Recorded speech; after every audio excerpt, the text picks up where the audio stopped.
For all your alternative royal wedding viewing options, here I am with my weekly wrap up. So, am I committing some kind of felony by not giving one iota of a damn about this wedding? Yeah, I probably am.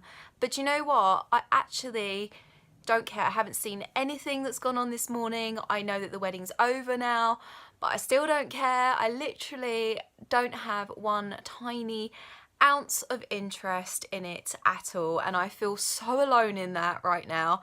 To be honest, a little tiny part of me is perhaps a little bit bitter that my last chance of being a princess of my country has literally just walked out the doors of that chapel, but whatever, I will get over it, and I will get into my weekly wrap up for this week. So this week has been pretty tough and tiring and draining for me.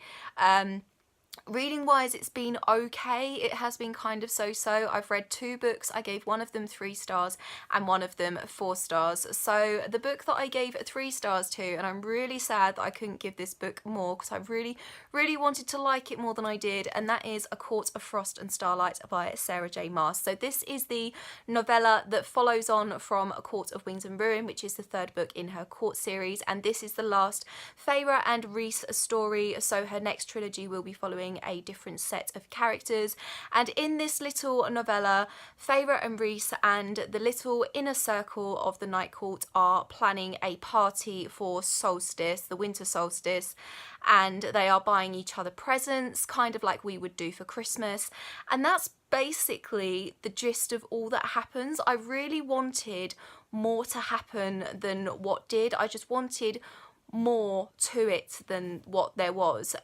There were certain bits that I liked, like there was one scene where Feyre was shopping for a present for Rhys, and she met this woman who was working as a weaver in town, and she weaved these absolutely gorgeous, beautiful, dramatic tapestries, and she had lost her husband in the war, and she just put all of her grief and her sorrow into her work and created these absolutely incredible tapestries that were kind of woven with this magical silver thread that she called hope, and she kind of pictured her work as kind of like hope within the void of her grief and her sadness, and Feyre was really touched by that, and I was really touched by that. I thought that was a really lovely story, but that was definitely my favourite scene in the entire novella, because the whole time I was just thinking, this is so slow, please let something major happen, and sadly nothing really did, unfortunately. I'm so sick of Feyre right now, seriously. I've never been a massive fan of her,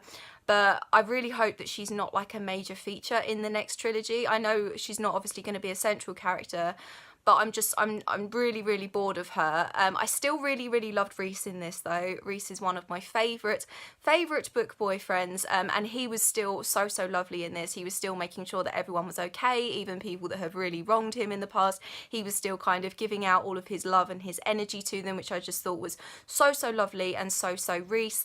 However, there was too much sex in 230 pages in this for me, and I don't mind sex at all. I don't mind graphic sex. I normally don't mind sex in Sarah J Maas's books, but Feyre and Rhys seem to be at it the entire time, and it just lost its effect on me. I mean, this is Rhys we're talking about, the literally incredibly beautiful fairy lord that he is.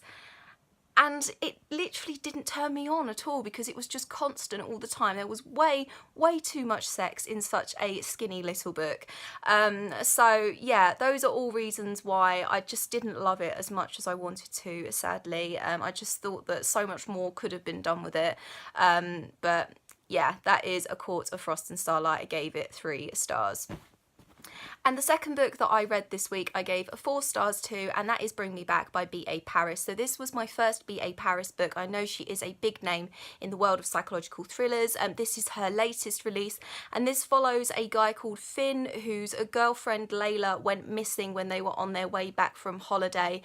They pulled over at a service station. Finn went into the service station, and when he came out, Layla wasn't in the car anymore, and no trace was ever seen or heard of her ever again. They never even found her body, so they don't even know whether she's dead or not. And then 12 years later, Finn has found himself in a romantic relationship with Layla's sister Ellen, and obviously there are loads of problems surrounding that as it is, but then both Finn and Ellen start finding these little Russian dolls, and nobody knows the significance of these Russian dolls apart from Finn, Ellen and Layla herself. Basically what happened is when Layla and Ellen were children, Layla supposedly stole Ellen's smallest Russian doll in the set, and it was never seen again, and Layla claimed that she didn't steal it, that it just got lost. But now these little Russian dolls start appearing again where Finn and Ellen can find them, and Finn also starts receiving very strange emails from a mysterious email address, and he